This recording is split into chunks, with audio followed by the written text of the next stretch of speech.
In every classroom version of World War II, the story begins with dictators, invasions, and armies smashing across borders, but the real engine humming beneath all of that, the secret machinery that decided who could fight, how long they could survive, and ultimately who would win, was money. Because World War II wasn't just a clash of nations or ideologies, it was the largest financial gamble in human history, a global economic superstorm so enormous that almost every modern financial system still sits in its shadow. And to understand how this war was actually fought, you have to follow the money through the smoke, through the banks that quietly reopened at midnight, the vaults emptied with trembling hands, the bonds sold with patriotic shame, the factories that became temples of steel, and the governments that mortgaged entire generations just to buy one more month of survival. The truth is that when Hitler stood before his crowd in 1933 and promised a revived Germany, he had almost nothing: no money, no gold, no credit, no fuel, not even enough foreign reserves to buy grain from abroad. He inherited a state so bankrupt that if global finance were a house, Germany would have been the tenant who broke the windows, set the curtains on fire, and still expected the landlord to lend them money. But Hitler had a secret weapon, a man named Schacht, a banker with the imagination of a magician and the ethics of a locksmith picking his own front door. Schacht invented a financial illusion so bold and so dangerous that it made Germany's rearmament possible long before anyone realized just how quickly the Reich was arming. His brilliant, borderline fraudulent invention was the MEFO bill, a fake corporate IOU disguised as industrial credit, secretly backed by the German state, invisible to foreign banks, and printed in such massive quantities that it allowed Nazi Germany to build tanks,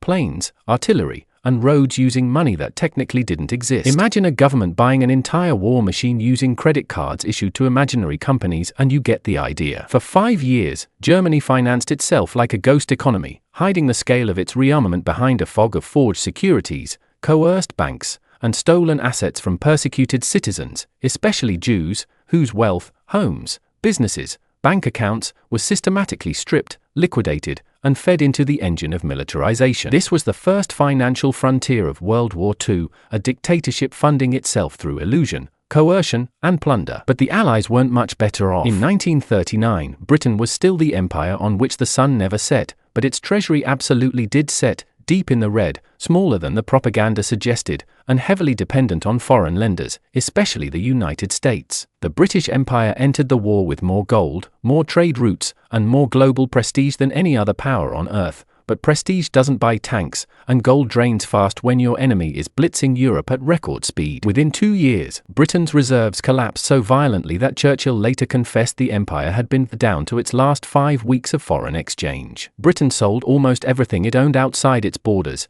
entire rail networks in Latin America, shipping fleets, oil fields, even priceless artworks, all auctioned off quietly, sometimes desperately, just to keep purchasing American weapons. If Germany bankrolled the war with illusions, Britain bankrolled it with liquidation. Every British bullet fired in 1940 was paid for by something the empire would never get back, and hovering above this desperation was the United States, a giant economic colossus that had not yet entered the war but had the power to decide who lived long enough to continue fighting.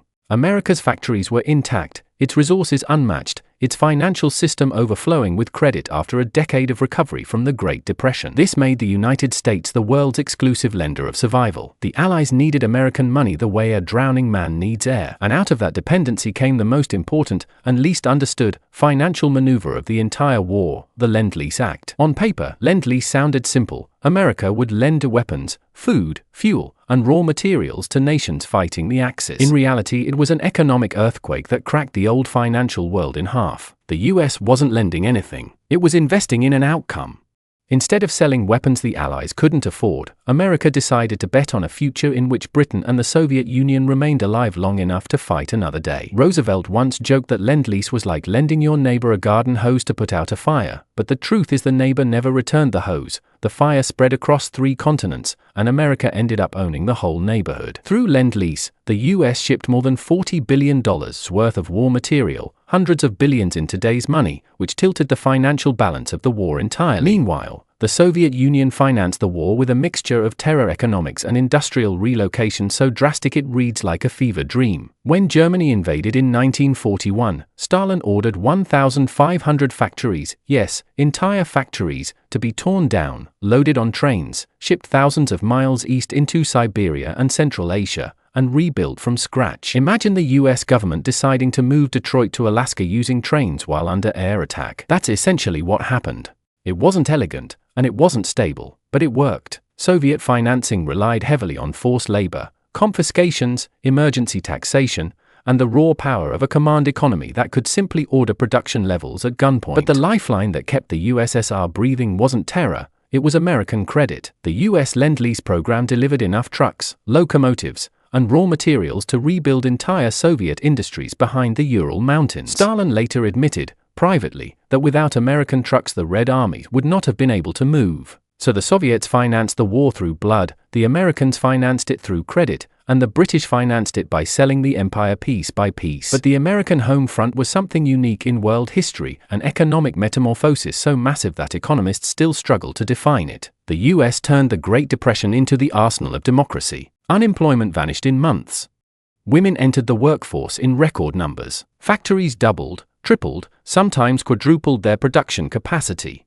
The government spent more money in 3 years than it had in the previous 150 combined. Taxes soared, rationing began, and propaganda campaigns hammered a simple message into every household: buy war bonds or lose the war. And Americans bought them. They bought 185 million of them. Every paycheck, every newspaper advertisement, every Hollywood film whispered the same message: if you don't fund this war, your boys won't come home. War bonds weren't just financial instruments, they were emotional leverage. They transformed patriotism into investment. And that was the genius of the American war economy. It didn't ask the public to sacrifice for the war, it asked them to invest in victory and profit later. And in a strange twist of history, the investment paid off so massively that it created the American middle class. War spending didn't just win the war, it reinvented the economy.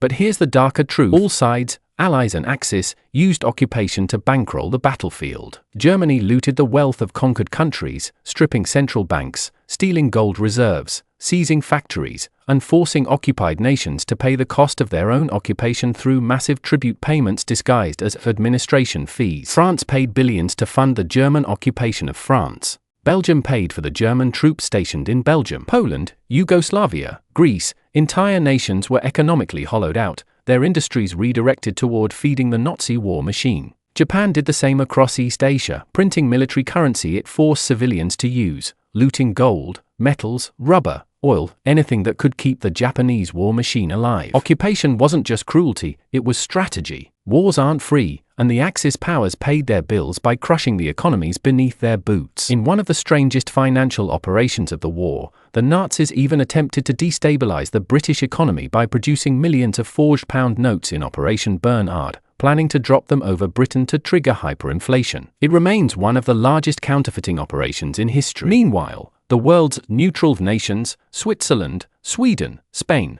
Portugal, Turkey, became the war's financial middlemen. They sold tungsten, ball bearings, steel, oil, and secrecy to both sides. Their banks laundered gold, including stolen gold.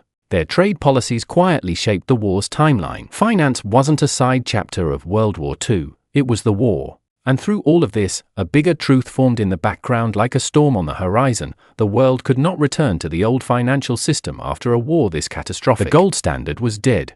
Empires were bankrupt. Entire continents were rubble. Something new had to replace the old world, something bold enough to stabilize the planet but controlled enough to prevent another depression that would breed another dictator. And that's where this story, Part 1, ends, with the world standing in 1944 at a crossroads of money and destiny, as 44 nations gathered in a remote resort in New Hampshire at a place called Bretton Woods, where they quietly began designing the financial world you live in today. The US dollar was about to replace gold. The IMF was about to be born. The World Bank was about to reshape entire continents. And the cost of World War II, the financial cost, was about to fuse into the architecture of modern global finance. Part 1 is the war of money. Part 2 will be the price of peace.